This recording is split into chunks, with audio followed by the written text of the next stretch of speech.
आप सभी को सादर नमस्ते। प्रभु भक्ति का एक गीत सुनिए। जप ले तू प्रभु का नाम, पूर्ण हो जाएंगे काम। जप ले तू प्रभु का नाम, पूर्ण हो जाएंगे काम। जीवन का भरोसा क्या, कुछ सोच अरे नादा। जप ले तू प्रभु का नाम, पूर्ण हो जाएंगे काम। पंछी तू अलबेला उड़ता है बहारों में, तुझे होश के जाकर नहीं, खुश रहे तू नजारों में।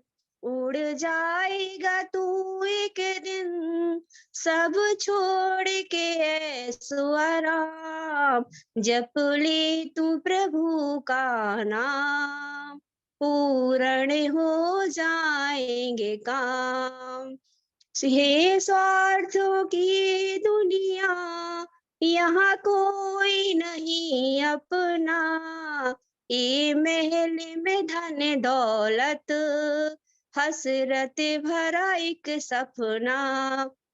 एक मौत की करवट से मिट जाएगा नामो निशान। जप ले तू प्रभु का नाम, पूर्ण हो जाएंगे काम। क्यों भटक रहा राही मंजिल के ठिकानों को, संकोच न कर मन हर, प्रभु नाम है गाने को।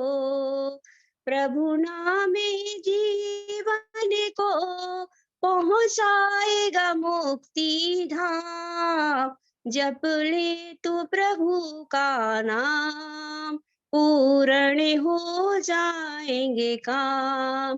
जीवन का भरोसा क्या, कुछ सोच अरे नादा। जप ले तू प्रभु का नाम, पूर्ण हो जाएंगे काम। धन्यवाद सभी को। आइए मुनि जी आमंत्रित करिए आचार्य प्रिय जी को। आज संगम रहा जब माता सुमन जी और सुमन लता जी दोनों ने भजन सुनाया। आइए। ओम धन्यवाद। जी माता जी कुछ कह रही हैं? हाँ बोलिए। हाँ जी, मैं कह रही हूँ हमारी बहू ने बहुत अच्छा गाया। चलिए धन्यवाद। कभी आपने अच्छा गाया तो बहू रानी तो अच्छा गाएगी ही फिर। माता जी सुमन जी के लिए और बहन जी सुमन जी के लिए, दोनों के लिए सादर नमस्ते। निर्मला जी, वेद प्रकाश जी और हमारे बीच में हमारे आज के सम्मानीय प्रिय आचार्य जी पहुंच चुके हैं। तो मैं सादर आमंत्रित करता हूं आपको कि आप आए।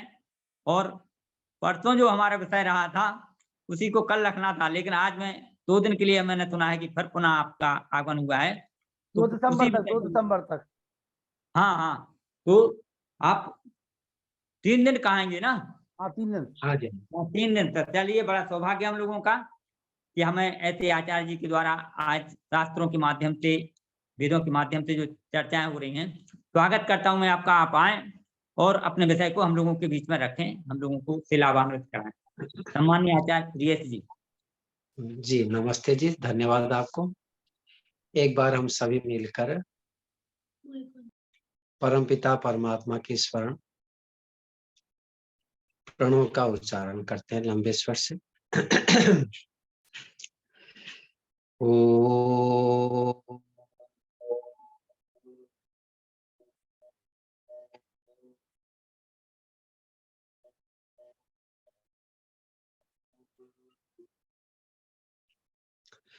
ओम भूर्भुवः स्वः तत्सवितुर्वरेण्यं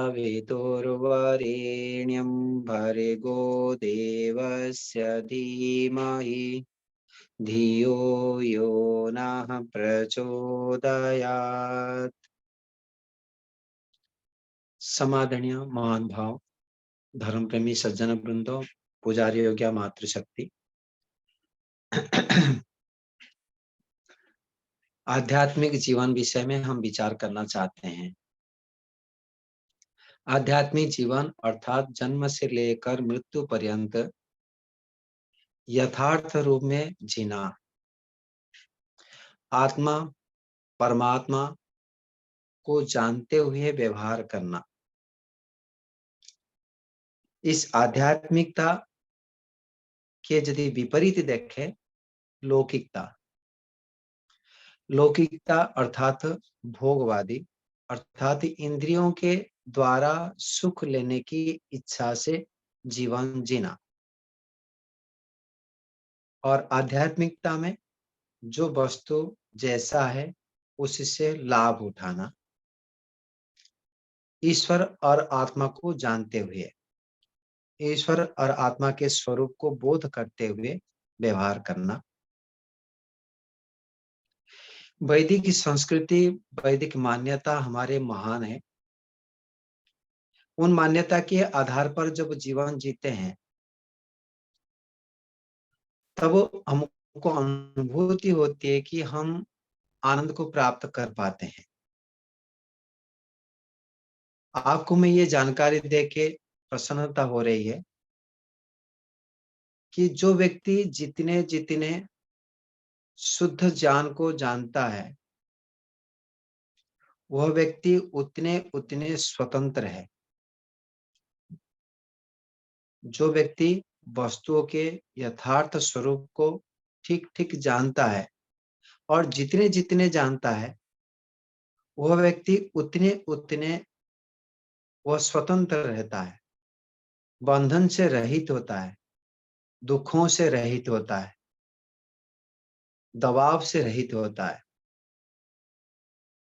ज्ञान के आधार पर ही, शुद्ध ज्ञान के आधार पर ही इन संसार की वस्तुओं को प्रयोग कर पाता है, उससे लाभ उठाता है। ऐसे ही ईश्वर को और आत्मा को, तो इस सांसारिक वस्तुओं का जानना आवश्यकता है उसको साधन रूपे प्रयोग करने के लिए। परंतु जो जीवन के जो लक्ष्य है, उद्देश्य है, परम सुख को प्राप्त करना, दुखों से छूटना, परम आनंद को प्राप्त करना और जो बाधा विघ्न है उससे छूटना, उसके लिए ही सुबह से लेकर शाम तक, जन्म से लेकर मृत्यु तक हम प्रयास करते हैं। सुबह उठे, उठने का प्रयोजन भी है दुखों से छूटना। उठ के हम नहाते हैं, ब्रश करते हैं, नाश्ता करते हैं, क्योंकि ये नहीं करेंगे तो हम दुखी होंगे, बीमार पड़ जाएंगे। तो इन दुखों से छूटने के लिए ही हम प्रयास करते हैं और कुछ एक्स्ट्रा सुख मिल जाए इसीलिए हम प्रयास रहते हैं। यही हमारा जीवन है, इसके लिए ही आत्मा सदा प्रयास करता रहता है। परंतु वो सुख थोड़े थोड़े काल के लिए भी हम नहीं चाहते हैं, वह निरंतर सुख प्राप्त हो, ये हमारे कामना रहता है। और उस सुख में दुख मिला हुआ हो वह भी हम नहीं चाहते, परंतु अज्ञानता के कारण से, असामर्थ्यता को बोध करते हुए हम उन दुख मिश्रित सुखों को प्राप्त करने के लिए व्यवहार करते रहते हैं। जो टुकड़ा टुकड़ा आकार में खंड खंड होके मिलता है, निरंतर नहीं मिलता है, उसको भी प्राप्त करने के लिए प्रयास करते हैं। और कुछ व्यक्ति तो दुख को भी सुख मानते हुए भागते रहते हैं।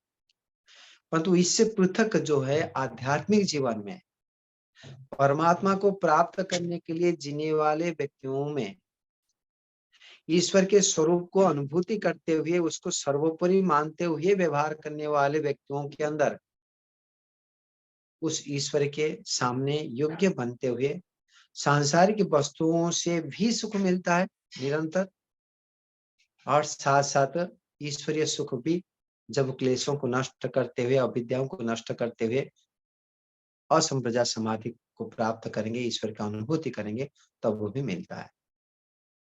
अभी रहा कि आध्यात्मिक जीवन में सांसारिक वस्तुओं के अंतर्गत कैसे सुख मिलता है, इसका आधार क्या है, इस विषय को आज विचार करेंगे।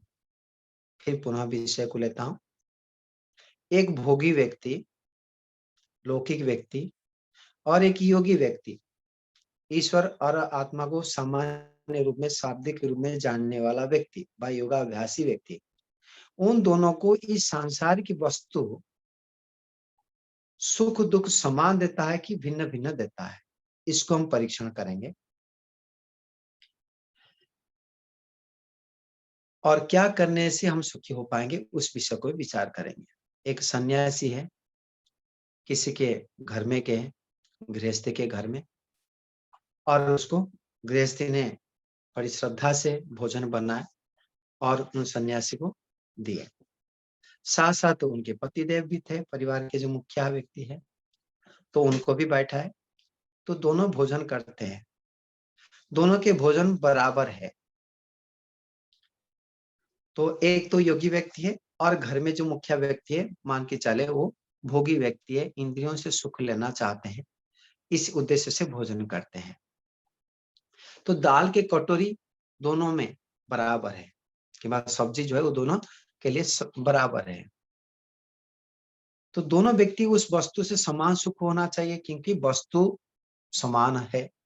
मनुष्य की उम्र भी हो सकता है समान है, तो उसमें समान होते हुए भी दोनों के अंदर में कोई रोग नहीं है, बाधा नहीं है, फिर भी वस्तु दोनों को सुख समान ही होना चाहिए। लड्डू के मिठास तो दोनों के लिए समान ही है, ऐसे ही सब्जी के मिठास व दाल के जो स्वाद है वो सभी के लिए समान ही होना चाहिए, तो दोनों के लिए समान होना चाहिए। तो इसके आधार पर दोनों सुखी भी समान होना चाहिए, परंतु मान भाव वहां पर दोनों समान नहीं होता है। क्यों नहीं होते हैं? तो योगी व्यक्ति का सोच क्या होता है, वो करता है भोजन, तो उसमें ईश्वर के अस्तित्व को स्वीकार करते हुए, ईश्वर के उपकारों को मानते हुए, परमपिता परमात्मा उस सब्जी को कैसे बनाए, उसमें कितने रस स्वाद रखे और कैसे कैसे ज्ञान दिए, जो गृहिणी जो है वो भोजन बना के स्वादिष्ट बनाए, उस ईश्वर को धन्यवाद देते हैं, वो दाता को धन्यवाद देते हैं और उस बड़ी सौभाग्य मानते हुए उसको, अन्न को शरीर के लिए ग्रहण करते हैं। वो प्रसन्नता चित्त में उसको ले रहे हैं, बड़े आनंद से ले रहे हैं। और दूसरे व्यक्ति उस सब्जी के अंदर में जो कमियां है, थोड़ी सी गर्म होता तो बढ़िया होता, और थोड़े नमक डालते तो बढ़िया होता, इसमें थोड़ी सी ऊपर से कुछ मसाला कम हो गई, इस प्रकार से कमियों को देखते हुए उसमें और कैसे स्वाद होगा उसके लिए प्रयत्नशील है। तो खा भी रहा है, स्वाद भी मुंह में रस समान आते हुए भी एक व्यक्ति खुशी पूर्वक प्रसन्नता पूर्वक भोजन करता है और दूसरे व्यक्ति उसमें पीड़ित हुए, बाधित हुए खा ही रहा है, आनंदित सुख जो मिल रहा है वो सुख हमने ले नहीं पा रहा है, अनुभव नहीं कर पा रहा है, क्योंकि मन में एक समय में एक ही कार्य होता है और उस कार्य इनमें कमियों को देखते हुए तड़प हो रही है, बाधित हो रहे हैं, जो अभाव है उसको देख रहे हैं। ये उनको ज्ञान नहीं है कि संसार के हर वस्तु में कभी भी पूर्णता नहीं हो सकती। संसार की वस्तुओं में पूर्ण रूप में सुख मिलने का चीज है ही नहीं, ये केवल हमको व्यवस्था रूप में अर्थात साधन रूप में उसको ग्रहण करना पड़ता है। भोजन आवश्यकता है शरीर को पुष्टि करने, क्यों शरीर आवश्यकता है ईश्वर को जानने के लिए। तो शरीर मन बुद्धि आदि साधनों को पुष्ट करने के लिए हम भोजन ले रहे हैं, तो अर्थात इस प्रकार से साधन के लिए यदि हम ग्रहण करते हैं तो उस साधन की पुष्टि में हम संतोष हो पाते हैं और देने वाले के व्यक्ति को धन्यवाद देते हैं।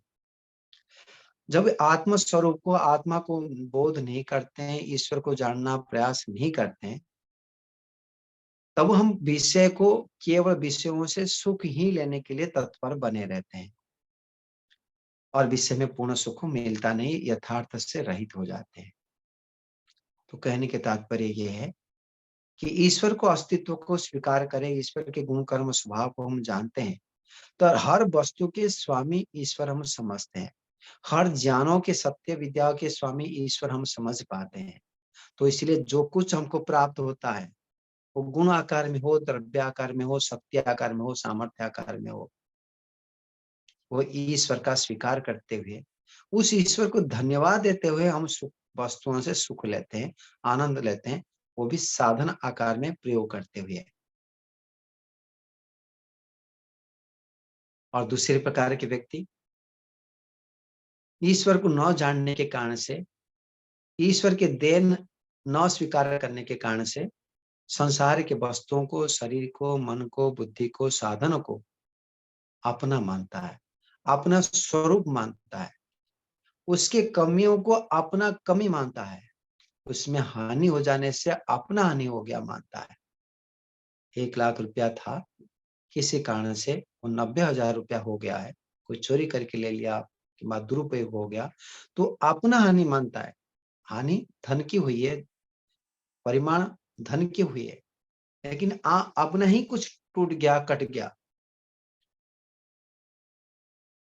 तो अंगुली कट गई कि समय अधिक, जो भी हमने जो साधन हमको उपलब्ध है उस साधन में कुछ ह्रास हो गए, कटौती हो गई, तो अपने कटौती हो गई, हम हमारे टुकड़ा टुकड़ा हो गया है, ऐसे समझते हैं। ऐसे ही कुछ साधन की उपलब्धि से भी हम प्रसन्नता होते हुए हमारे अपने को हम बड़ापन मान लेते हैं, मैं बड़ा हो गया। ये अविद्या है, ये वास्तविक जीवन शैली से पृथक है। इससे व्यक्ति व्यवहार करते हुए भी, कर्म करते हुए भी यथार्थ न होने के कारण से, बुद्धि में विपरीत विद्या होने के कारण से वो दुखी होता है। तो इसलिए आध्यात्मिक जीवन जीने से एक गुण धारण हो जाता है, कृतज्ञता, थैंक्स करने का भावना। महानुभाव, इस धन्यवाद जो कृतज्ञता है हमारे जीवन को अत्यंत आनंद देने वाला होता है। परिवार में, समाज में, राष्ट्र में एकत्रीकरण करने का, संगठन करने की शक्ति होती है। छोटा सा चीज है, पिता पति पत्नी परिवार में, तो पति उसको कहा जाएगा जिसके पत्नी हो। पत्नी यदि कह लेगी ये मेरे पति नहीं है, तो पति का पद ही नहीं रहा। ऐसे ही पति कह ले तू मेरे पत्नी नहीं है, तो पत्नी बोल के वो शब्द ही नहीं रहा, उसके लिए उसको पत्नी ही नहीं कहा जाता है। तो इसलिए तो पति को भी ये समझना चाहिए ये मुझे पति रूप में स्वीकार करता है, इसलिए उनको धन्यवाद। ऐसे ही पत्नी को ये सोचना चाहिए ये मेरे पति आकार में स्वीकार किए हैं, इसलिए उनको धन्यवाद।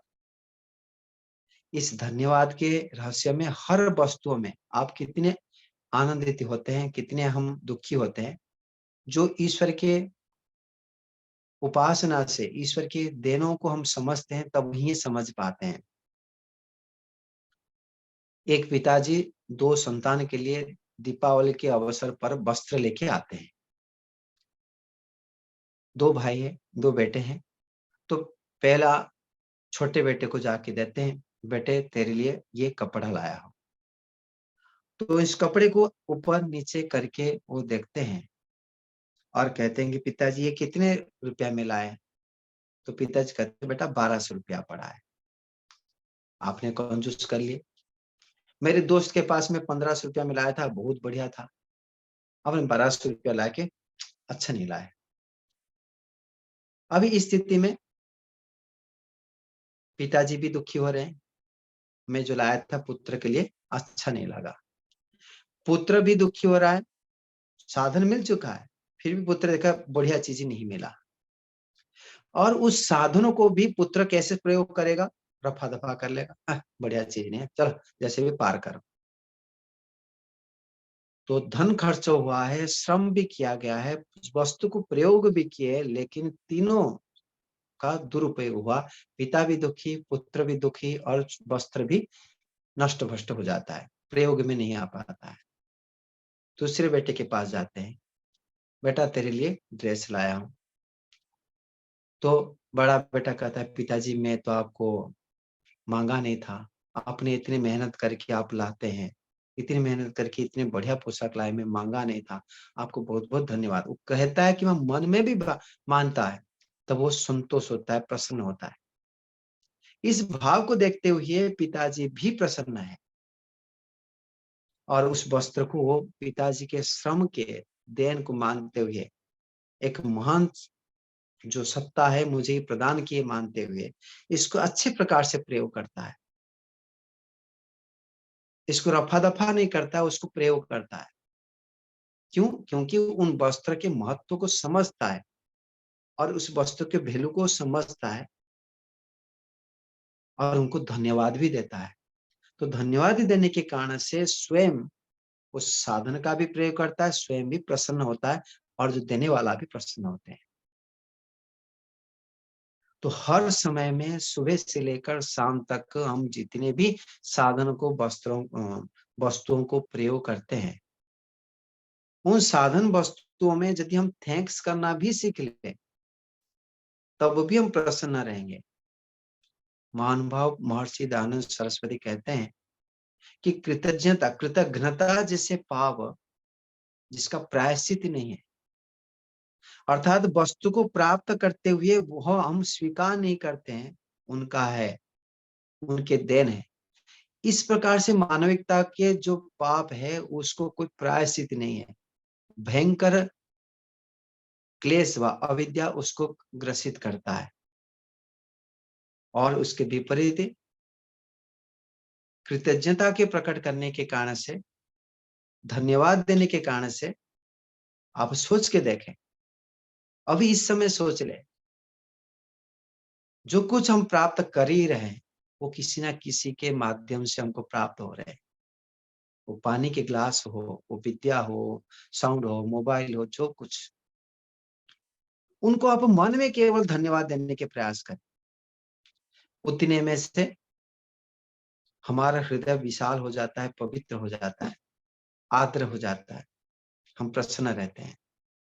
महान भाव हमारे जीवन में हम देखें,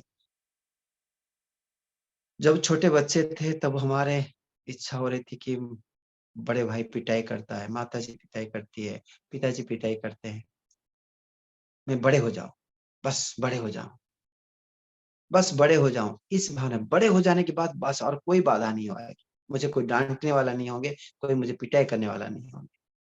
तो बड़े पढ़ाई लिखाई करके हमने पाठ में पढ़ते हैं और बड़े होने के प्रयास करते हैं।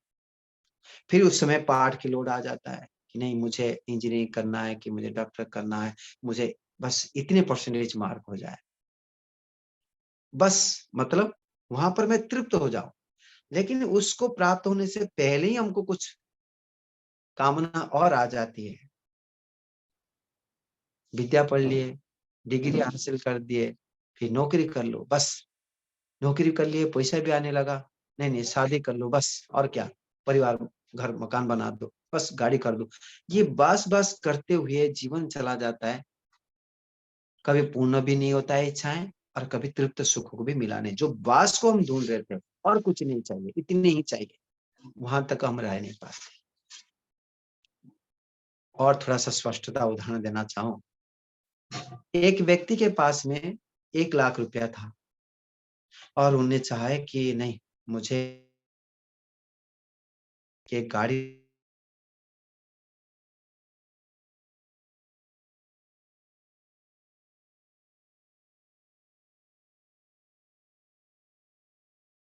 में और 2 गर्मी बारिश से हम रक्षा होंगे, परिवार के सभी मिलकर हम यात्रा कर पाएंगे, तो गाड़ी एक होना जरूरी है, तो गाड़ी मुझे करना है।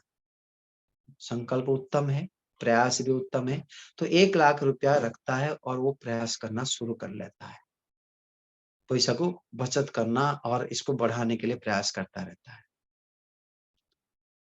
तो 1 लाख रुपया से उसको 2 लाख रुपया मेहनत करते हुए 3 महीने में 2 लाख रुपया हो गई। अभी क्या सोचता है, अभी 2 लाख रुपया हुआ, अभी और 8 लाख रुपया हमको करना पड़ेगा। एक भावना। दूसरी भावना क्या है, चलो ईश्वर की कृपा से अमुक अमुक व्यक्ति के सहायता से 2 लाख रुपया हो गया, बस 2 लाख रुपया हो गया। इन सभी को धन्यवाद। देखिए, जो लोग 1 लाख रुपया अभी अधिक प्राप्त हो उसमें वो तृप्त है। फिर वो सोचता है कि अभी और 8 लाख हमको इस तरीके से मेहनत करना पड़ेगा। योजना बना दी। तो जो प्राप्त हुआ उसको थैंक्स किया, उसमें संतोष हुआ। फिर और 2 महीने के पश्चात उसको उसका और 1 लाख हो गए, 3 लाख हो गए। फिर उसमें खुशी हो रहा है। फिर 4 लाख हो गई, उसमें फिर खुश होता है और इसको बढ़ाते-बढ़ाते 9 लाख हो गई। फिर 10 लाख हो गई, फिर गाड़ी खरीदी करता है और उसमें सुखी होता है। फिर सोचता है कि नहीं, अभी केवल गाड़ी होने से नहीं चलेगा, अभी तो गाड़ी रहने के लिए घर भी चाहिए, गाड़ी को चलाने के लिए पेट्रोल चाहिए, उसके लिए मेंटेनेंस करने के लिए पैसा चाहिए, इसको मैं अर्जन करूँगा। ये दूसरे कामना। परंतु गाड़ी खरीदी करने तक वो आनंदित होते गाड़ी खरीदी कर लेता है। परंतु प्राय व्यवहार में क्या होता है, 1 लाख हो गया, 2 लाख रुपया जब होता है सोचता है कि कब करूँगा, कब गाड़ी लाऊँगा, अभी और 8 लाख रुपया इनकम करना पड़ेगा, ऐसे करूँ, ऐसे करूँ, ऐसे करूँ। अभी जो 1 लाख प्राप्त हुआ उसके प्रति थैंक्स भावना ना होने के कारण से वो दुखी है। ऐसे 3 लाख हो गए तब भी दुखी, 4 लाख हो गए तब भी दुखी। ऐसे होते 8 लाख जब हो जाता है, अभी संभावना हो गई कि 10 लाख हो जाएगी, गाड़ी खरीदी हो जाएगा, तब वो भी दुखी है क्योंकि वो सोचता है कि अभी मुझे दूसरे काम करना है। छोटे गाड़ी में नहीं चलेगा, बड़े गाड़ी चाहिए किंवा और कुछ चाहिए। तो डिमांड भूख में ही बने रहता है, जो प्राप्ति है उसके प्रति कोई ध्यान नहीं दिया जाता है। तो शास्त्र कहते हैं कि इस प्रकार के व्यक्ति तो जीवन में दुखी ही रहता है। मेहनत करता है, साधन को प्राप्त करता है, साधन में बैठता है, भोग भी करता है, तब भी आनंद नहीं है। यह है आध्यात्मिक जीवन और लौकिक जीवन में भेद।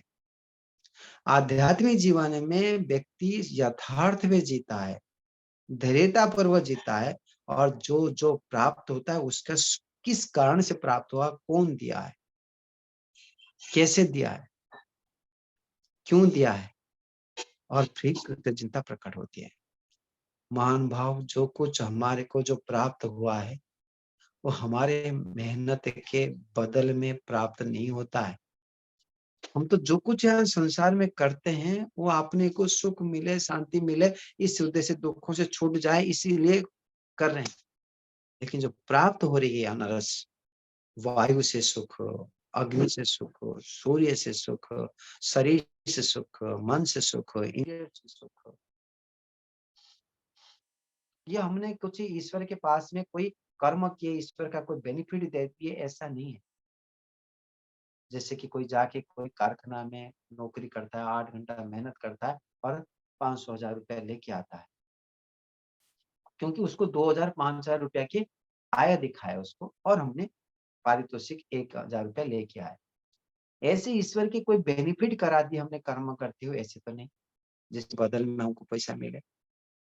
किंबा ऐसे भी नहीं कि हमने 200 रुपया लिए और उसमें से 200 रुपया लिए और हम जाके 10 किलो आलू लाते हैं कि 8 किलो आलू लाते हैं, तो पैसा दिए और आलू के मालिक हम बन गए। ऐसे भी हमें ईश्वर को कुछ संपत्ति दिए हैं और उसके बदल में हमको शरीर, मन, बुद्धि, वायु, जल, अग्नि, सूर्य, चंद्रमा हमको प्राप्त हुआ, ऐसा भी नहीं है। केवल अपने कर्मों के आधारित, योग्यता के आधारित ही माता पिता के समान हमको संपत्ति मिला हुआ है। जैसे माता पिता संतान को योग्य मानते हैं, उसको साधन संपूर्ण दे देते हैं, माता पिता के साधन संपूर्ण उसका हो जाता है। छोटा बच्चा होता है, वो योग्य नहीं होता है तो उसके लिए सारे साधन उसको नहीं देते, बैंक बैलेंस उसको नहीं दिया जाता, जमीन के अधिकार उनको नहीं दिया जाता। जो बड़े हो जाते हैं धीरे धीरे धीरे धीरे और संपूर्ण योग्य बनने के पश्चात उसको सब कुछ संपत्ति साधन उसका ही होता है। तो छोटे बच्चा जब था वो भी संपत्ति साधन माता पिता का उनका होते हुए भी वो अधिकारी नहीं था। ऐसे ही परम पिता परमात्मा के जितने भी साधन है हमारे योग्यता के आधार पर हमको प्रदान करते हैं। हम अयोग्य बनते हैं तो वो छीन के भी ले लेते हैं। तो यह सारे हम ईश्वर के स्वरूप को स्वीकार करने के पश्चात ही धन्यवाद देते हैं, मन को प्रसन्न रखते हैं। योग दर्शनकार कहते हैं कोई भी कार्य को सफलता को प्राप्त करने के लिए एकाग्र चित्त आवश्यकता है। एकाग्र चित्त को संपादित करने के लिए मन को प्रसन्न रखना आवश्यकता है, और प्रसन्न रखने के लिए जो समाज में व्यवहार है वो कुशल होना जरूरी है। संसार के 4 प्रकार के व्यक्तियों को बताते हुए शास्त्रकार महर्षि पतंजलि ऋषि कहते हैं, मैत्री करुणा मुदितोपेक्षाणाम सुख दुख पुण्य पुण्य विषयान भावना चित्त प्रसादन। 4 प्रकार के व्यक्ति हैं, उन 4 प्रकार के व्यक्तियों के साथ आप 4 प्रकार के व्यवहार करते हुए संगठित होकर रहना है। व्यवहार 4 प्रकार के करना है जिससे आपके मन प्रसन्न होगा, और उस मन प्रसन्नता से चित्त एकाग्र होगी, तब आप समाधि को सिद्ध कर पाएंगे। तो उसमें हम इस व्यवहार को ईश्वर के पक्ष में रखेंगे और संसार के व्यक्तियों के पक्ष में रखेंगे। उस व्यवहार को किस प्रकार से संसार के व्यक्तियों के साथ व्यवहार है, तो देखे तो यहाँ पर कहा गया कि जो सुखी व्यक्ति है, अर्थात जो साधन मेरे पास में है उससे अधिक साधन संपन्न व्यक्ति हमारे से अधिक सुखी, अधिक साधन है। वो धन आकार में हो, वह इंद्रिय आकार में हो, उसके मान प्रतिष्ठा के आकार पर हो, उसके अंदर उसके पास अधिक व्यक्ति हो, इसके पास अधिक विद्या हो, तो ये हमारे पास जो साधन है उससे अधिक साधन वाला वो सुखी है। उसके प्रति कैसे व्यवहार करें, उसको कहते हैं कि मैत्री भावना। मानव मैत्री भावना केवल मात्र कृतज्ञता से ही प्रकट होती है। किसी व्यक्ति के प्रति प्रेम तब होती है जब वो उनके गुणों को हम देख पाते हैं। उन गुणों को केवल मात्र मन में आवृत्ति करने के पश्चात हम उनके कमियों को पूर्ति करने के लिए प्रयास करेंगे, उन गुणों को हमने धारण करने के प्रयास करेंगे। यही मित्रता के लक्षण है।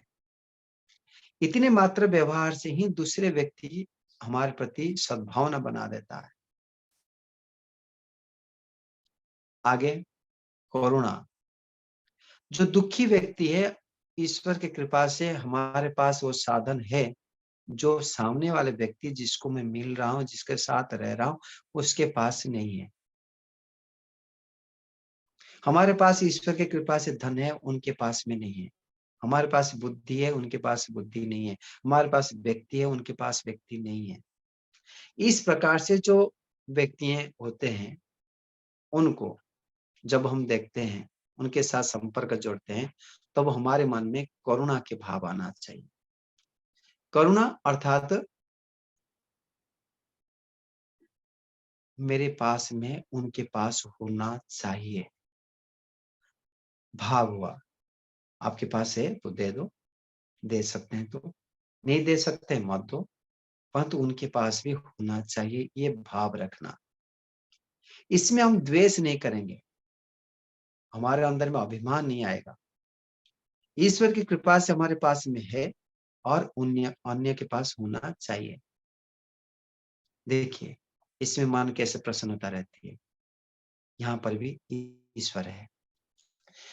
तीसरे व्यवहार, जो धार्मिक व्यक्ति है, जो ईश्वर के अनुकूल कार्य करते हैं, वेदानुकूल कार्य करते हैं, गुणवान व्यक्ति है, उनके प्रति व्यवहार हर्ष के व्यवहार। ये हर्ष केवल कृतज्ञता से ही होता है। विद्वान व्यक्ति हमारे पास में आते हैं, हम उनके प्रति समर्पित भाव रखते हैं। कैसे? जब उनके गुणों को हमने सुने हुए हैं, उन गुणों को हम मन में आवृत्ति करते हैं और मन में थैंक्स करते हैं, धन्यवाद देते हैं। इन गुणों का आवृत्ति होने के कारण से ही हम उनके ऑटोमेटिक ही समर्पित हो जाते हैं। तब वो व्यक्ति भी समझ लेता है, जो गुणवान व्यक्ति है, कि ये मेरे समर्पित है। फिर अपने अंदर में जो अनुभूति है, अनुभव है, उन अनुभवों को प्रकट करता है और एक दूसरे का लाभ होता है, दोनों प्रसन्न होते हैं। ये तीसरे प्रकार के व्यवहार। इसमें भी जो गुण है, उन गुणों के प्रति आवृत्ति करना। और चौथे जो अधार्मिक व्यक्ति है, दुष्ट व्यक्ति है, उनके प्रति व्यवहार उपेक्षा। उपेक्षा मतलब द्वेष नहीं। जो धार्मिक नहीं है, स्वयं अधर्म कार्य करता है, आप धर्म कार्य करते हैं, उसमें कोई उपेक्षा करने की नहीं विधान। वो स्वयं अधार्मिक है, करता रहे, वहां पर करुणा की भावना रखेंगे। विचार के पास ज्ञान नहीं है, सत्संग नहीं है, साधन नहीं है, इसलिए अधर्म कार्य कर रहा है।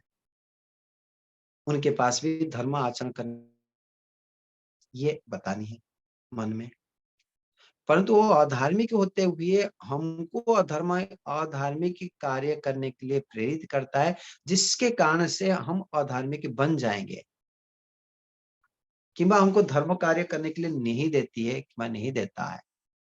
उस व्यक्ति को उपेक्षा करने की विधान है। नमस्ते जी, आप अपने काम करो, मैं अपने काम करूं। उनके संग रहने की मना, क्योंकि उनके संग से आप धर्म कार्य नहीं कर पाते हैं। आपका स्तर इतनी नहीं है, उसको देखते हैं आपके अंदर में क्रोध द्वेष आता है, तो उनके दूर रहना चाहिए। अथवा आपकी पत्नी है, आपके परिवार के व्यक्ति है, अपने सज्जन व्यक्ति है, आपको धर्म कार्य करने के लिए प्रेरित, धर्म कार्य करने के लिए बाधित करते हैं। यज्ञ करने नहीं दूंगा, उपासना करने नहीं दूंगा। इस स्थिति में उसको उपेक्षा करनी है। भाई आपके काम आप करो, मेरे काम मैं करूं। कहने का तात्पर्य धर्म कार्य को च्युत नहीं हो सकते, उचित कार्य से हट नहीं सकते। तो इस प्रकार से व्यवहार करने से चित्त प्रसन्न होता है। तो मैं कहने का तात्पर्य था, चित्त प्रसन्न करने के लिए भी जब हम ईश्वर के प्रति इस प्रकार से व्यवहार करेंगे, क्योंकि वो सर्वोपरि है, सभी साधनों से युक्त है, सभी गुणों से युक्त है। सोचो, जब एक विद्वान व्यक्ति के सामने उनके गुणों को गान करते हुए हम प्रसन्न हो पाते हैं, उस ईश्वर के सामने जो अखंड है, खंड रहित है, जो गुणों में पूर्ण है, अंत रहित है, उस गुणों को हम आवृत्ति करेंगे मन में, तो कितने आनंदित न होंगे।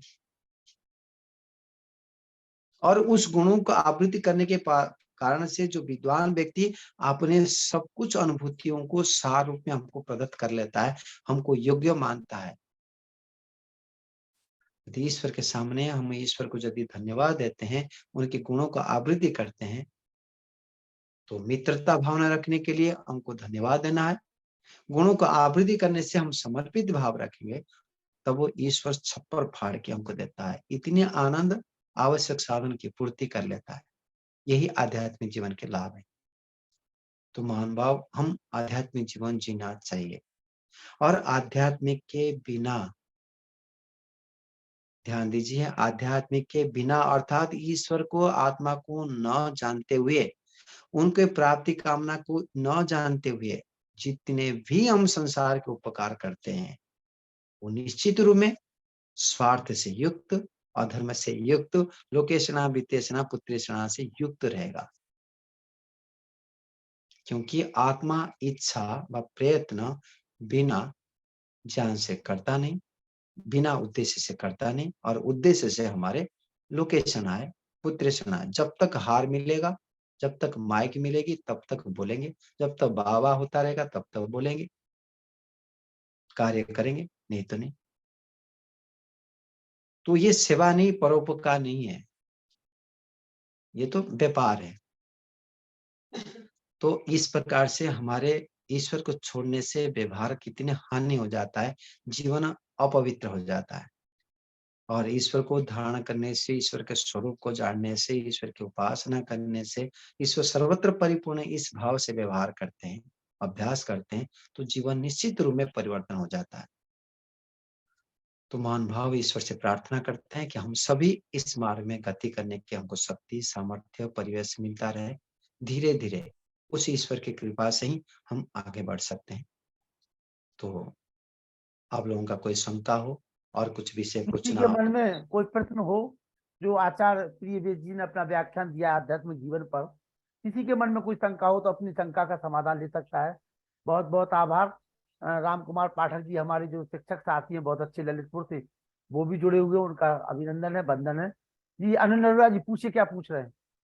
आदरणीय आचार्य प्रवेश प्रियेश जी, लखनलाल जी, मुनि पुरुषोत्तम जी और सभी जी। आयोजनों को सादर प्रणाम।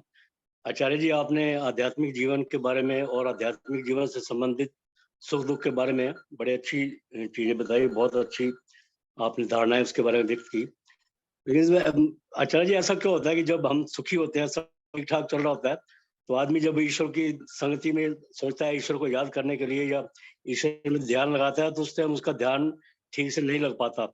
लेकिन जब आदमी दुखी होता है, आदमी को कोई अभाव होता है, कोई समस्या होती है, तो तब आदमी को जो ईश्वर के लिए आदमी याद करता है, तो एक किस्म से ऐसा लगता है जैसे वो दिल की गहराइयों से ईश्वर को याद कर रहा है और अंदर से हृदय को छूती हुई हृदय से ईश्वर को याद कर रहा है बंदा। तो ऐसा क्यों होता है? ऐसा क्यों नहीं हो सकता कि दोनों स्थितियों में समान रूप से ईश्वर को याद करें, ताकि आध्यात्मिक आचरण जो है ठीक से बना रहे? जी, इसमें मूल में अविद्या ही है, अज्ञानता ही हमारे। जीवात्मा का स्वभाव है दुखों से छूटना, सुखों को प्राप्त करना। तो जीवात्मा जब वो सुख मिल जाता है, सांसारिक सुख मिल ही रहा है, तो उसमें वो सुखी अपने को अनुभूति करता है कि सांसारिक सुख मिल रहा है, मैं सुखी हूँ। उस समय ईश्वर को भुला हुआ रहता है, जो यथार्थ नहीं है। तो सुख का कारण ईश्वर ही है, लौकिक सुख का कारण ईश्वर ही है, वो अज्ञानता है उसके अंदर में, तो इसको तो भूल जाता है। जब वो उसके कारण से कहने का अर्थ है कि संसार को जब वो हम सुखदायी मानते हुए व्यवहार करेंगे, तब ही संसार में हम दुखी हो जाते हैं। जो पहले से हमको बोध है कि मुझे पैरालिसिस होगी, मेरे अंदर में बुढ़ापा आएगा, मेरे बीमार होंगे, मुझे दूसरे व्यक्ति निंदित करेंगे, मुझे अपमान करेंगे, वो सारे पहले से भावी दुखों को जानता है, संसार के अस्तित्व को जानता है। वो व्यक्ति उस बाधाओं को आने के बाद दुखी नहीं होता। और परमपिता परमात्मा तो कई बार कहते हैं कि यहाँ पर दुख बहुत है, परंतु दुखी होना मूर्खता है। अर्थात हमारे अज्ञानता के कारण से हम दुखी होते हैं, दुख बहुत है। तो कहने का तात्पर्य है, जब संसार के वस्तुओं में हम सुखी मानते हुए व्यवहार करते हैं और वहां सुखी होते रहते हैं, तब ईश्वर को तो बाय बाय कहते हैं, क्योंकि यथार्थ से दूर हम व्यवहार करते हैं। यहाँ दुख बहुल है, हम सुखी मानते व्यवहार कर रहे हैं। दूसरे पक्ष में जब हम दुखी हो जाते हैं, वो वास्तविक स्वरूप, यहाँ तो बहुत दुख है प्रभु, मुझे तो आप ही चाहिए, ये स्थिति वास्तविक ही है। इसी कारण से मन एकाग्र होता है और ईश्वर के सानिध्यता को प्राप्त कर पाते हैं। जब वो सांसारिक की कामना से जुड़े हुए हैं, तब वो सांसारिक की कामना प्रति प्रयत्नशील रहते हैं। जब संसार की कामना संसार में हमको लात मारता है, धोखा देता है, चांटा मारता है, तो वह रास्ता कुछ नहीं है। तब वो ईश्वर के पास आते हैं, कहा ईश्वर की कामना करते हैं। तो संसार में दुख देखना ये यथार्थ जीवन है। यहाँ दुख है, दुख है, दुख है, ये देखना ही विद्वान के लक्षण है। संसार में रहने की इच्छा करना मूर्खता है, हमारे गुरुजनों ने बताते हैं। तो संसार के रहते हुए उस कार्य को सिद्ध करते हुए हम मुक्ति के लिए जाना हमारा यथार्थता है। तो इसलिए अच्छा है कि दुखी होने से ईश्वर के पास आना। संसार में तो दुख है ये जानते हुए ईश्वर का पास मुनि आना जी चाहिए। पूछिए, क्या पूछ रहे हैं मुनि जी? दुखी होना नहीं चाहिए, लेकिन हम जाना चाहिए ईश्वर की मुनि जी ओर। कुछ पूछ रहे हैं क्या आप? हाँ जी। पूछना है कुछ? ओम हाँ।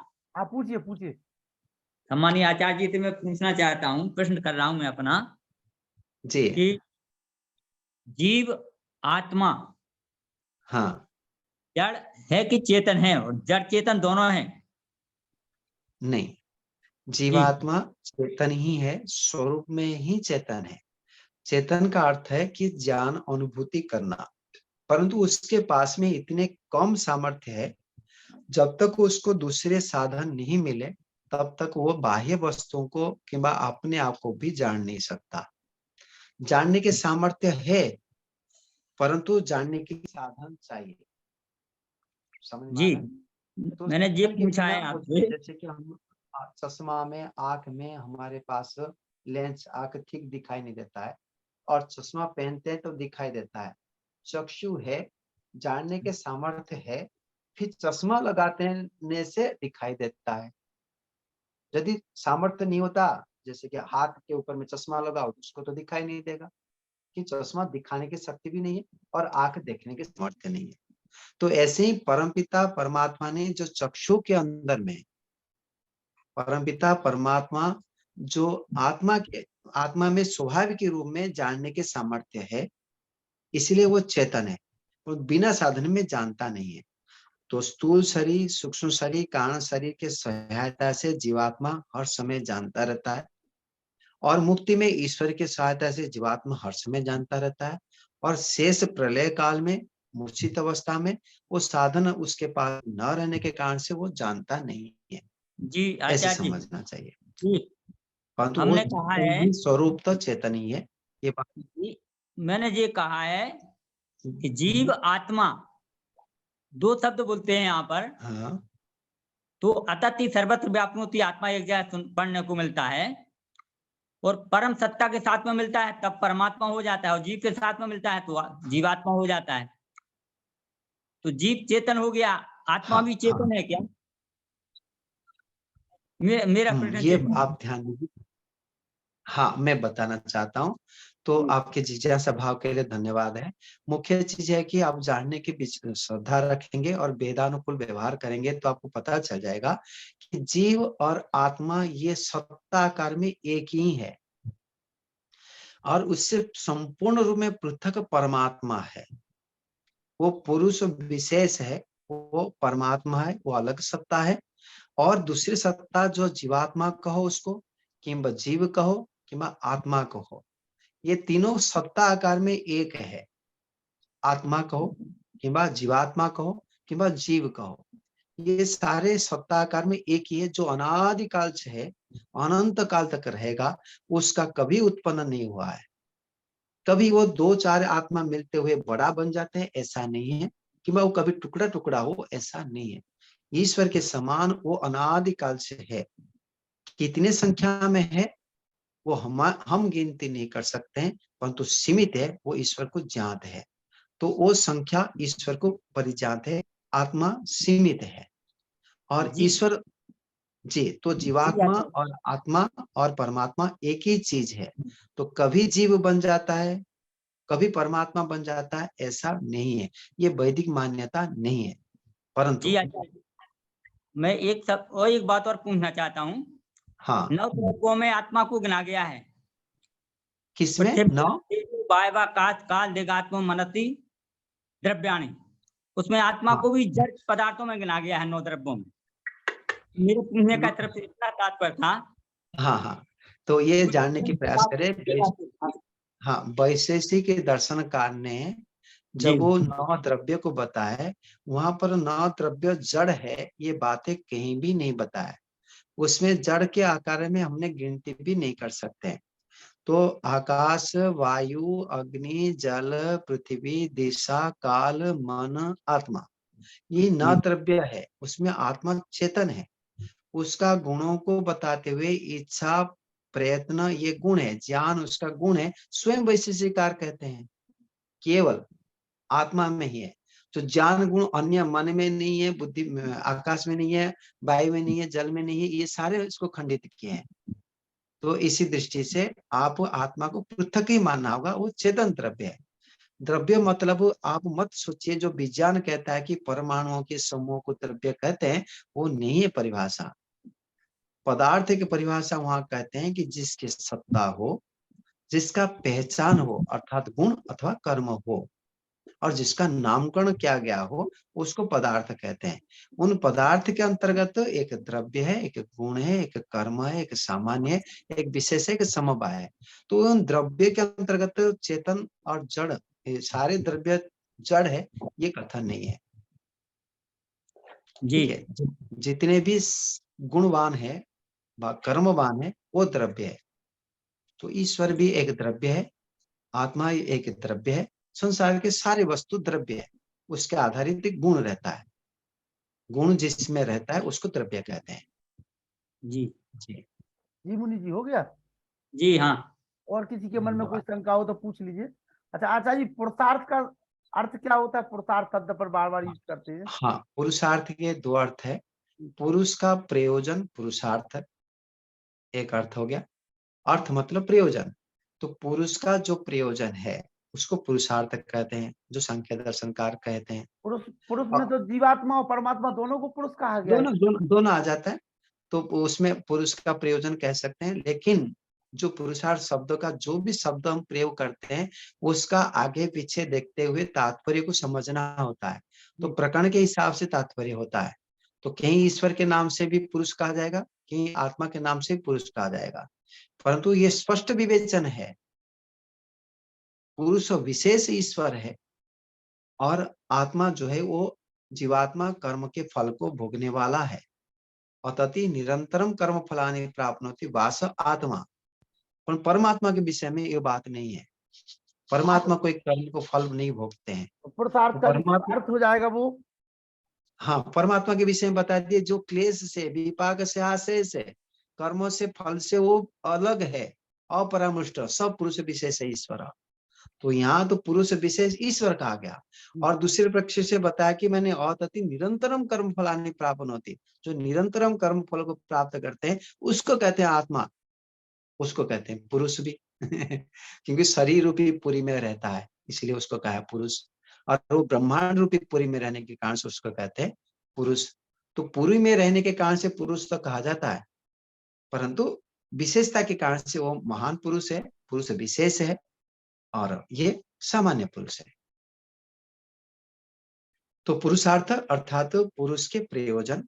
तो यहाँ पर जो जीवात्मा के लिए पुरुषार्थ कहेंगे तो मोक्ष कहते हैं, पुरुषार्थ मुक्ति को कामना करना, और पुरुषार्थ के अपने पुरुष के प्रयोजन से कर्म करना, तो उसको भी पुरुषार्थ भी कहते हैं कि मैं जो कर्म कर रहा हूँ, मेरे गुण कर्म स्वभाव बोलो कि जो कर्म एक्टिविटी से, उसको भी पुरुषार्थ चालू भाषा में हम कहते हैं। बहुत बहुत आभार। आइए प्रेम सचदेवा जी पूछिए। जी प्रेम जी, सचदेवा जी हाँ जी, आप पूछिए। ओम नमस्ते आचार्य जी। नमस्ते। नमस्ते। मैं ये पूछना चाहता था जी। कि ईश्वर को हम हृदय स्थान में महसूस करें या बुद्धि के स्थान में महसूस करें, ये धारणा जो है दोनों में से कौन सा स्थान उचित है? हाँ, देखिए, धारणा जो कहा जाता है, चित्त को वर्तमान में लाने के लिए धारणा का आवश्यकता है,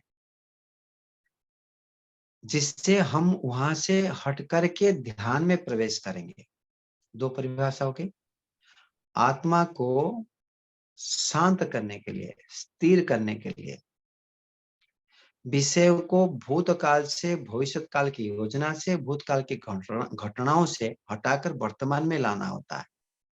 आसन, प्राणायाम, प्रत्याहार, धारणा, इन चारों कार्य एक उद्देश्य है कि मन को वर्तमान में लाना। तो वर्तमान में लाने के लिए स्थान विशेष में मन को बांधने के लिए शास्त्रकार ने कहा है। स्थान विशेष मतलब कोई रूप नहीं, कोई आकार नहीं, कोई खंड नहीं है, वो स्थान विशेष है, एक स्थान है बस, उसमें बांधने के लिए बताया गया। तो बाह्य व्यक्ति सब पहले तो बाह्य वस्तुओं में, जो लौकिक व्यक्ति है, दुनिया की कार्यवाही करता है, तो ये बाहर के विषय में बांधता है पहले, फिर शरीर के विषय में बांधता है, शरीर के किसी एक स्थान विशेष में। तो उस स्थान विशेष में जब बांधता है तब तो उसको भी धारणा कहते हैं।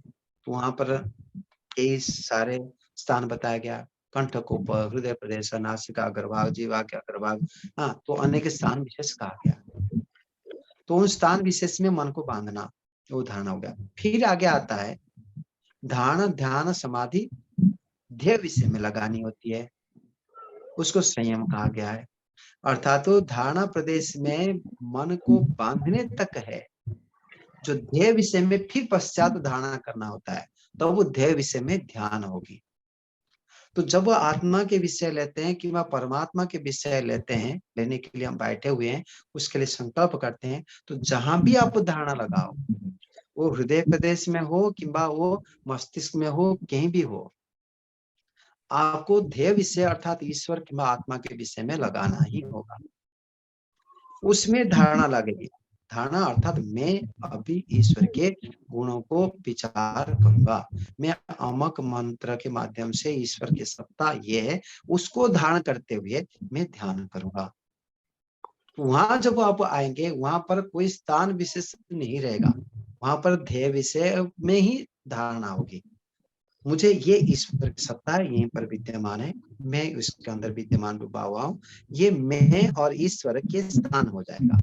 और उसको हमने धारणा करते हुए अब ईश्वर के गुणों को प्रभु आप आनंद स्वरूप है, आपका आनंद प्रदान करें, तो हम ये आत्मा और परमात्मा के संबंध को जोड़ते हुए वहां पर हम ध्यान करेंगे, खोज करेंगे, गुणों को आवृत्ति करेंगे, जप करेंगे, ये विधान होता है। तो इसलिए ये प्रश्न नहीं उठता है कि ध्यान काल में, उपासना काल में हम कहाँ धारणा करना चाहिए।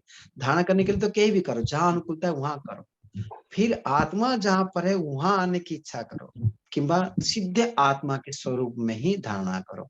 फिर आत्मा फिर परमात्मा दोनों को हम संयुक्त करते व्याप्य व्यापक संबंध जोड़ते हुए वहां पर उस दोनों को धारणा करते हुए जप करनी होती है। धन्यवाद। ठीक है, आराधना जी पूछिए। सभी आर्यों को मेरा नमन। अ, नमस्ते आचार्य जी। आचार्य जी, मुझे आपसे एक प्रश्न पूछना था। हाँ कुछ जैसे आपने बात की थी कि हमें मतलब संतुष्ट रहना चाहिए, जो प्राप्त है वो पर्याप्त मानकर ही रहना चाहिए। और मेरे नेट कम है कि आपका नेट कम है, आवाज नहीं आ पा रहा है। नहीं, आवाज तुम्हारी, आपके लिए आवाज नहीं आ रही होगी आचार्य जी। अभी अच्छा आपके पूरन में जी, मैं सुन रही थी, आपने बताया कि जो प्राप्त है वही पर्याप्त है, ऐसा मानकर चलना चाहिए हमें, और ये सही भी है। हाँ लेकिन एक प्रश्न ये उठता है कि अगर हम ऐसा मान लेते हैं कि जो प्राप्त है वही पर्याप्त है, तो क्या इससे हमारी उन्नति बाधित नहीं होगी? ना जो प्राप्त है उसको पर्याप्त मैंने शब्द नहीं प्रयोग किया, जितने प्राप्त होता है उसके प्रति थैंक्स करते हुए आगे की कामना शुरू करना है। आपको 5 रुपया मिला है तो 5 रुपया के प्रति थैंक्स करो, चलो अमक अमक कृपा से मुझे 5 रुपया मिला है, धन्यवाद, अभी मुझे 10 रुपया इनकम करना है। कामना से रहित होना, आलस्य प्रमाद होना ये बात नहीं है। जो प्राप्त हुआ वो पर्याप्त ऐसे नहीं है। जो प्राप्त हुआ उनके प्रति थैंक्स करना, जिन्होंने दिए हैं उनके प्रति धन्यवाद देना, तब वो उस वस्तु से हम सुख ले पाएंगे। जी फिर आगे उसको आधार बनाते दूसरे कामना करेंगे। यहाँ तो पूर्ति है ही नहीं, यहाँ से तो कामना करना ही पड़ता है, हम पुरुषार्थ करना ही होता है, वो करना ही होगा। जो प्राप्त हो गया बहुत बढ़िया, और नहीं करना है ऐसे नहीं, और नहीं करना बात है, मैं बताया नहीं, आगे बढ़ना ही है। यहाँ तृप्त तो हो ही नहीं सकता, हम बढ़ते जाते हैं बढ़ना ही ये यथार्थ है, इसको ही धर्म कहते हैं। जी, आचार्य से एक और प्रश्न करना है। आप फिर हाँ। से एक बार मुझे पुरुषार्थ से समझा दीजिए, मैं बहुत ज्यादा कंफ्यूज थी इसको लेकर। पुरुषार्थ का सही मतलब है क्या? मेहनत करना, सरल भाषा में जी पुरुष के प्रयोजन के लिए मेहनत करना, ये कर लो कोई बात नहीं। आत्मा के प्रयोजन क्या है माँ? कि दुखों से छूटना, परम सुख को प्राप्त करना। दुखों से छुटकारा कहाँ हो पाएगी? वो बुद्धि के स्तर कहता है। शूद्र व्यक्ति कहता है झाड़ू पोछा लगाऊंगा, धन मुझे खाने पीने को रह जाएगा, मिल जाएगा, बस मेरे दुखों से छूट जाएगा। वैसे व्यक्ति कहता है कि मुझे 1000 रुपया है कि 1 लाख रुपया है, 10 लाख रुपया हो जाएगा तो मैं सुखी हो जाऊंगा। क्षेत्रीय व्यक्ति कहता है कि नहीं, मुझे तो है न्याय व्यवस्था ठीक करेंगे, शिक्षा व्यवस्था ठीक करेंगे तब मैं सुखी होऊंगा। ब्राह्मण कहता है कि मैं सारे विद्या को प्राप्त करूंगा तब मैं सुखी होऊंगा। और सन्यासी कहता है मैं संसार को छोड़ दूंगा, ईश्वर के पास जाऊंगा तब सुखी होऊंगा। ठीक है, वो सभी के स्तर में अलग अलग होता है। तो जिसका जो प्रयोजन है धर्म पूर्वक, उसमें मेहनत करते जाना ये पुरुषार्थ है, जी, सारे बहुत यथार्थ है बहुत जी। तो विद्यार्थी जीवन में विद्या उसका प्रयोजन है, तो विद्या प्राप्त करने के लिए मेहनत करना वो पुरुषार्थ है उसके लिए। गृहस्थी से उसके कर्तव्य को पालन करने के लिए मेहनत करना वो पुरुषार्थ है, ऐसे समझना चाहिए। जी, बहुत बहुत धन्यवाद। जी आगे। जी, जी चंद्रशेखर आगे। शर्मा जी। और किसी का प्रश्न कोई? हाँ, चंद्रशेखर शर्मा जी पूछ रहे हैं राजस्थान से। अनम्यूट कर लिया, ठीक हाँ है, बोलिए ओके। बोलिए।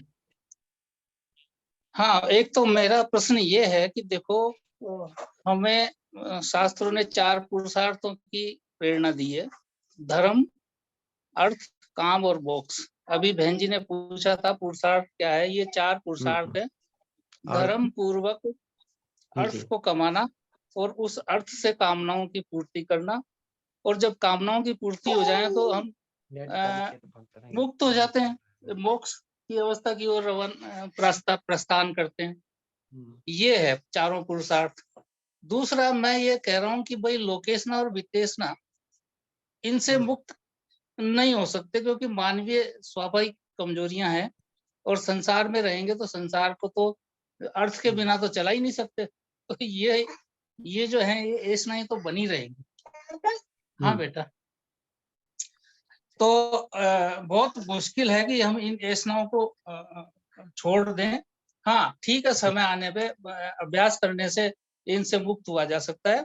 दूसरी बात, सारी जीवात्माएं एक ही उस समान नहीं होती है।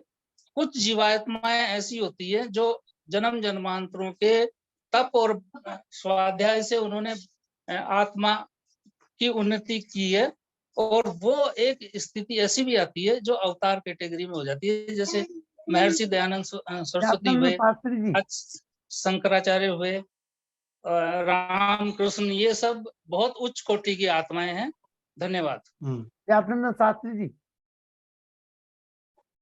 व्यासनंदन शास्त्री जी, व्यासनंदन जी मेरी आवाज पहुंच रही है? चलिए, व्यासनंदन शास्त्री जी नहीं सुन पा रहे हैं। जगदीश पाराशर जी आइए।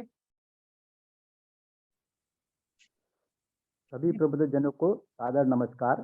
नमस्ते जी। मैं आचार्य प्रवेश जी से ये जानना चाहता हूँ कि जब ये कहा जाता है कि आत्मा ही परमात्मा है और बिना ईश्वर की मर्जी के कुछ नहीं होता है, तो फिर जब जो है कोई अपराध करता है तो फिर उसके ऊपर क्यों लांछन लगाया जाता है? और कोई अच्छा होता तो कहते हैं ईश्वर का है। हाँ, ये आपको सुनने में कुछ भ्रांति होगी। मैं कभी भी आत्मा ही परमात्मा ये नहीं कहा। आत्मा पृथक सत्ता है और परमात्मा नहीं आचार्य जी वो ये कह रहे हैं, लोग कहते हैं, आपने नहीं कहा। हाँ, लोग धारणा बनी है कि आत्मा ही परमात्मा है। हाँ, जो कहते हैं ना पौराणिक लोग। जी। तो हाँ, ये बात तर्क तो आपके सत्य बात है कि आत्मा परमात्मा हो ही नहीं सकते। जो कहते हैं कि आत्मा परमात्मा एक है, तो उसमें तो निश्चित रूप में उनको कई विवेचन है। विभाजन करके हम देखें, आत्मा परमात्मा में भिन्न भिन्न ही है। तो कर्ता ये जो संसार की में अविद्या से युक्त कभी भी ईश्वर तो हो ही नहीं सकते, और संसार के जितने भी कर्म हम करते हैं वो हमारे मूर्खता से अविद्या से युक्त होकर करते हैं। चोरी करते हैं, झूठ बोलते हैं, हिंसा करते हैं, वो सारे अधर्म कार्य मनुष्य ही करता है। तो इस मनुष्य कर्म करता है जो जीवात्मा करता है यहाँ पर, तो ईश्वर तो हो ही नहीं सकता। ईश्वर कभी गलत कार्य करता ही नहीं। तो इस दृष्टि से भी हम निवेदन कर सकते हैं। ये कहा जाता है कि जो भी कार्य होता है ईश्वर के बिना मर्जी के पत्ता भी नहीं हिलता है। हाँ, इस बात को हम यदि विश्लेषण करें कि जो भी यहाँ पर होता है ईश्वर के बिना नहीं होता, ठीक है। ईश्वर यदि शक्ति नहीं देता, सामर्थ्य नहीं देता, तब वो नहीं कर पाते, परंतु ईश्वर नहीं करता है। आगे ध्यान दीजिए कैसे कथन कैसे किया जाता है। एक उदाहरण देता हूँ कि एक पिताजी ने बेटा को बताया कि ले बेटा ये 20 रुपया ले, वो दुकान से जाके 1 किलो आलू लेके आ जा। ठीक है, तो बेटे ने दौड़ के भाग के जाता है और 1 किलो आलू लेके आ जाता है, दे देता है। तो पिताजी उस आलू को लेके माताजी के पास जाते हैं, कहते लो तेरे लिए आलू ले आया। तो लाया कौन? बेटे ने लाया, और कहते क्या? मैं ले आया। क्यों कहे? क्योंकि पुत्र उसके समर्पित होके उसके आदेश को पालन किया है। ऐसे ही सेठ जी कहते हैं कि भाई वो सामान लेके आ जा, तो वो लेके आता है और दिया जाता है, तो मैं दिया हूं कहा जाता है। जैसे राजा भी कहता है, जो समर्पित है उस व्यक्ति जो कार्य करता है, तो उसको कहा जाता है कि उसका मालिक कहा जाता है कि वो मालिक ने किया। जैसे मेरे हाथ है, तो हाथ से मैं कर्म करता हूँ, फिर मैं कहता हूँ कि मैं किया हूँ, तो हाथ नहीं किया है। उसी प्रकार से चेतन जगत में भी ऐसे व्यवहार होता है। परंतु वो संतान 20 रुपया लेके जाता है और रास्ते में देखा कि जुआ खेल चल रहा है, तो 5 रुपया यदि मैं लगा दूं तो 25 रुपया हो जाएगा, तो आलू बढ़िया ले आऊंगा, ऐसे सोच के 5 रुपया जुआ खेल देता है। तो जो आदमी हार जाता है 15 रुपया लेके जाता है, वो दुकान से आलू 1 किलो न ला के 1.25 किलो लेके आता है तो पिताजी को देता है। पिताजी पता कि माता जी के पास जाके, देख तेरे नालायक संतान, मैंने 20 रुपया दिया आलू लाने के लिए और 1.25 किलो लेके आया, 25 रुपया 5 रुपया बर्बाद कर लिए। तो वहाँ ईश्वर पिताजी के आदेश से पालन न करने के कारण से उसको कहा कि ये दोषी व्यक्ति है, ये स्वयं क्या है गलत, मैंने नहीं किया, और उसमें अच्छे किया तो मैंने क्या कहा जाता है। ये अन्याय कथन नहीं है। जब तक जो समर्पित होता है उसको तो अपना कहा जाता है, क्योंकि समर्पित है, उनके निर्देश अनुसार कर्म करता है। जब असमर्पित रहते हुए विरुद्ध आचरण करता है तो स्वाभाविक दंड उसको दिया जाता है। तो उसी प्रकार से ईश्वर के आदेश अनुसार जो जो कर्म हो रही है करते हैं तो ईश्वर की ही कृपा है। ईश्वर के दिए हुए शक्ति से, सामर्थ्य से हम सारे कर्म करते हैं। एक एक दाना भी हम खाते हैं, पीते हैं, मिलता है, उपलब्ध होता है, वो ईश्वर की कृपा से। परंतु उनके विरुद्ध आचरण करने वाला व्यक्ति कभी भी नहीं कह सकता है कि ईश्वर की कृपा से हुआ। ईश्वर तो मना किए थे करने के लिए, विरुद्ध दिए थे, हमने दुष्ट आचरण किए, तो ये हमारे कारण से हुआ, हमारे अज्ञानता के कारण से हुआ, हमारे मूर्खता से कारण से हुआ। तो ये कथन किया जाता है। जितने भी उत्तम कर्म हमारे से होती है तो वह ईश्वर की कृपा से ही होती है, और जितने भी हम गलत कार्य करते हैं वो हमारे स्वार्थ और मूर्खता के कारण से ही हम करते हैं। ये यथार्थ है। तो इसलिए जहां जो कहा जाता है कि जो पत्ता पत्ता ईश्वर के बिना नहीं हिलता है, सही बात है वो धार्मिक व्यक्ति के लिए, कि धार्मिक व्यक्ति ये सोचता है कि मैं ईश्वर के बिना सोच ही नहीं सकता, जान ही नहीं सकता। ईश्वर यदि मन बुद्धि नहीं देते हैं तब तो हम क्या जानते हैं, ना क्या कर पाते हैं, ना जान ना करना, केवल ईश्वर के दिए हुए सामर्थ्य के कारण से कर पाते हैं। परंतु दुरुपयोग करना मन की बुद्धि को, वो हमारे बुद्धि से किए हैं। ईश्वर ने मना करता है, प्रेरणा देता है, गलत कार्य है, दुख दिखाता है, तब वो भी करते हैं, तो यह हमारी गलती है, ईश्वर की कृपा नहीं है। ईश्वर तो उसको छीन के ले लेगा धन को। अरुण कुमार शुक्ला जी, वकील साधन साहब। दिया है उसको अरुण शुक्ला जी, दुरुपयोग करेंगे अगले जन्म में दुखी। जी जी आदि जी, अरुण शुक्ला जी पूछिए। आचार्य जी नमस्ते। नमस्ते जी, नमस्ते जी। हमारा एक प्रश्न है, हम भ्रांत काफी दिनों से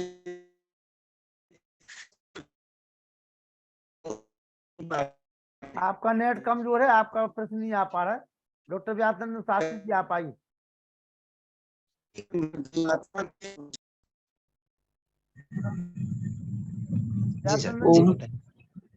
व्यासनंद जी आइए। जी जी। ओम वेदाहमितं पुरुषं महान्तं आदित्यवर्णं तमसः परस्तात् तमेव विदित्वा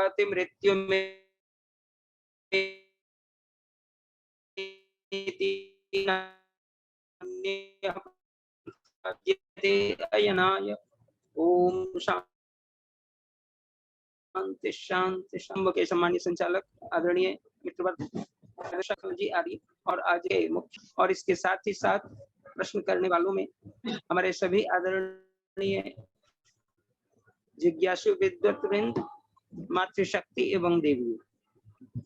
आज का विषय बड़ा ही महत्वपूर्ण रहा है और मनुष्य के जीवन का पुरुषार्थ और उसकी आध्यात्मिकता ही आत्मा के संबल माने जाते हैं। यदि आत्मा अपने पुरुषार्थ को भूल जाए तो वह कोई भी कर्म करने में अक्षम हो जाता है।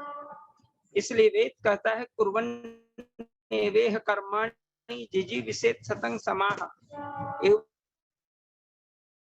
त्वयि नान्यते तोस्ति न कर्म लिप्यते नरे। ऐ मनुष्य तुम सदा कृत्व स्मर की घोषणा जहाँ वेद आगे करता है, वहीं पर व्यक्ति को 100 वर्षों तक जीने के लिए कर्म करते हुए जीने की प्रार्थना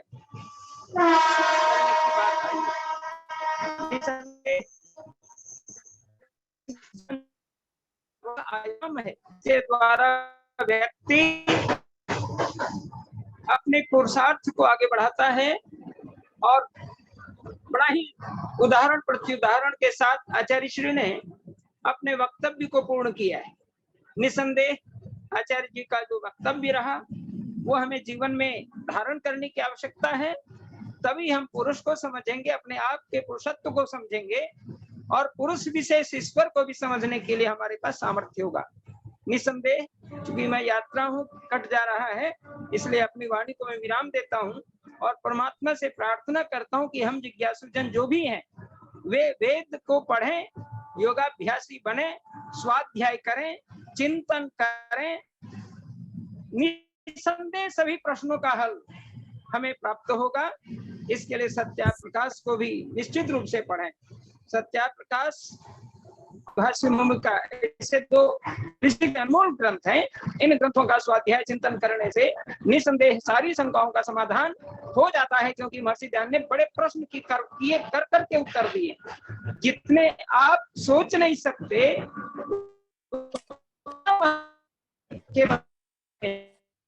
हमें निश्चित रूप से पठन और खास करके स्वाध्याय पर बल देते हुए अपनी शंकाओं का समाधान करते जाएंगे और निस्संदेह यही हमारा पुरुषार्थ होगा। और इस पुरुषार्थ से ही हम बात कर रहे थे, ये प्राप्ति होगी और संभव है।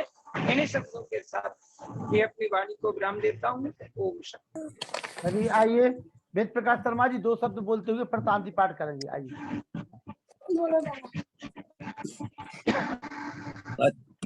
नमस्कार आचार्य जी, हमारे प्रिय आर्य बंधुवर, श्रद्धा की ओर माताएं एवं बहनें, आचार्य जी का बहुत ही अच्छा प्रवचन रहते हैं। हम तो आचार्य जी से बहुत दिनों से जुड़े हुए हैं। आप किसी तरह की शंका ले लीजिए, आचार्य जी उसका फौरन निराकरण करते हैं। तो हमारे बहुत ही विद्वान आचार्य जी हैं, हम पर उन्होंने निर्भर किया, इसके लिए बहुत बहुत धन्यवाद।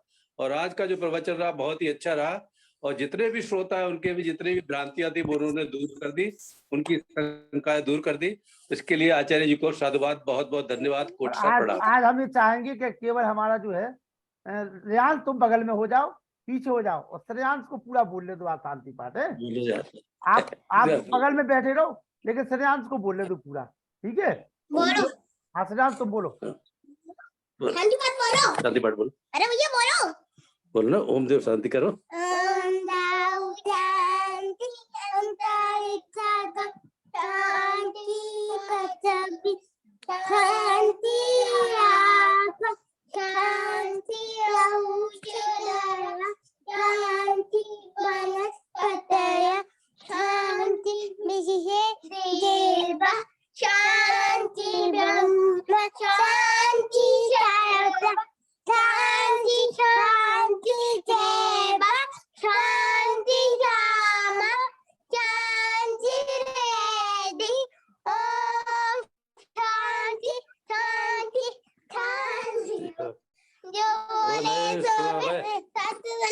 वैदिक धर्म की जय, ज्ञानंद की जय, महर्षि दयानंद की जय, सदा पुरुषोत्तम श्री रामचंद्र की जय, श्री कृष्ण चंद्र की जय, मेघराम की जय, सत माता की जय, गौ माता की रक्षा हो, पालन हो। सबको सादर नमस्ते जी, सबको नमस्ते।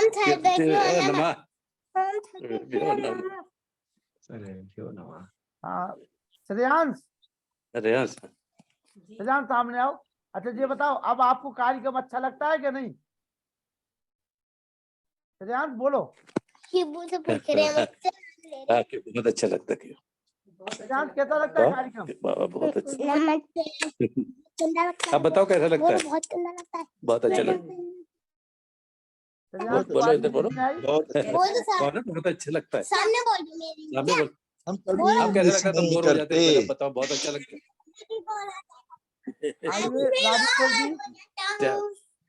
बहुत अच्छा लगता है। बहुत बहुत धन्यवाद।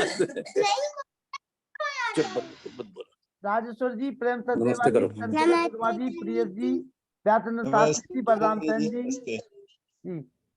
बीच में एक आध दिन में नहीं आ पाया क्योंकि यहाँ पर इलेक्शन है, उसमें नहीं कोई बात नहीं, सत्यवादी चलता रहता है, सब चीजें कई बार नहीं जुड़ पाते हैं, समय की व्यस्तता रहती है, लेकिन जितना जुड़ रहे हैं आप लोग उतना बहुत अच्छा है।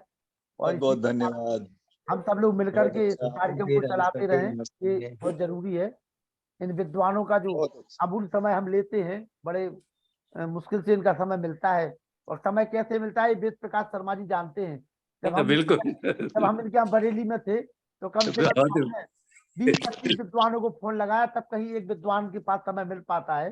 बिल्कुल सही बात शर्मा है। जी ने उस दिन हमारी दिनचर्या देखी कि 24 घंटे बीते रहते हैं उसी कार्यक्रम में, तब कहीं जाकर के समय मिल पाता है। तो बिल्कुल सही बात। आप लोगों से हमारा निवेदन है कि इन विद्वानों को हम बड़ी मुश्किल से आपके बीच में लाते हैं, तो आप इनका लाभ लें, अन्यों को भी इनका लाभ दिलाएं, ऐसा आप प्रयास करें। केवल अकेले आपके पुरुषार्थ को अभिनंदन है, आपके पुरुषार्थ को प्रारब्ध बना अभिनंदन रहे हैं जी, है जी। अगले जन्म के लिए प्रारब्ध बना रहे हैं मुक्ति का। अरे नहीं मुक्ति जो आपका है, पुरुषार्थ जो है लखन जी, आपका पुरुषार्थ वंदनीय है, उसको अभिनंदन है। सही बात है। सही बिल्कुल सही बात है। हम तो शर्मा जी केवल इतना मानते हैं, हमेशा इस बात को कहते भी आए कि हमारा सौभाग्य है कि हम महर्षि दयानंद सरस्वती के आर्य समाज से जुड़े, उनके कार्यों को आगे बढ़ा पा रहे हैं। बिल्कुल सही बात। बाकी तो कुछ नहीं है, और ईश्वर की ऐसी कृपा नहीं होती तो कहाँ आचार्य प्रिय जी जैसे आप जैसे महान पुण्यात्माओं के दर्शन हम लोग प्रतिदिन करते, और एक बहुत बड़ा परिवार ही हमारा बन गया है। एक दूसरे भली दूर बैठे हो, लेकिन ये लगता है कि राजेश्वर जी जैसे हम बिल्कुल नजदीक हो, लगता है कि नहीं? बिल्कुल नजदीक हो। लगातार 2 साल से बहुत बहुत धन्यवाद लखन लाल जी, बहुत बहुत धन्यवाद। जी जी अर्जुन काला जी देखिए हमारे, हाँ जी, बहुत बहुत धन्यवाद। जुड़ नहीं जाते तो हम उनको फोन लगाया कि अर्जुन जी कहाँ हैं आप, आइए, राम आपको याद कर रहा है भाई। नहीं, मैं असल में तो दूसरे प्रोग्राम में जुड़ा हुआ था। अच्छा जी, अच्छा जी, अच्छा जी। आज जो ही वो खत्म हुआ फिर मैं इसमें जुड़ गया। जी जी जी, चलिए जुड़े रहिए, लेकिन यहाँ का ध्यान विशेष रखिए, यहाँ के आप। नहीं, यहाँ तो मैं हमेशा जुड़ता हूँ।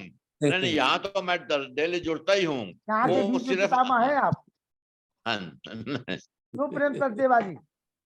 हाँ जी, मैं अभी यहाँ बहुत से लोग हैं, मैं बता दूं 11 तारीख को 11 बजे समाज अशोक विहार में एक गोष्ठी होने जा रही है, जिसमें डॉक्टर राकेश कुमार जो इतिहासकार हैं वो उनका प्रवचन भी होगा, और हमारे लखन लाल आर्य जी भी वहाँ आने की कोशिश करेंगे। करेंगे लेकिन अभी नहीं आ पा रहे, क्यों हम मैं दिल्ली वालों को इस यहाँ जो जुड़े हुए हैं दिल्ली वाले आसपास के, उनको मैं आमंत्रित कर रहा हूँ कि वो भी आए। दिल्ली वाले सभी लोग पहुंचे, हम भी निवेदन करते हैं, और प्रेम सचदेवा जी के जो कार्य हैं निश्चित रूप से वो वंदनीय है। आप लोग जाइए, उनका सहयोग करिए। और वहाँ पर प्रेम जी कितने बजे है? 11 को 11 बजे 11 बजे। अनिल नरोला जी आप जाइए, कम से कम 10 लोगों को लेके जाइए। हाँ, मैं प्रयास करूंगा बिल्कुल। 5 मेरे प्रतिनिधि और 5 आपके, ठीक है? चलिए, केशवपुरम मेट्रो स्टेशन, और जी केशवपुरम मेट्रो स्टेशन। कल 1 तारीख को, 2 तारीख को लगातार आप 2 तारीख तक आचार्य प्रिय जी को सुनेंगे, फिर जब कभी मौका मिलेगा 2 तारीख तक तो वो आपके बीच में है, ठीक है जी? ठीक है। नमस्ते जी, सभी को सादर नमस्ते।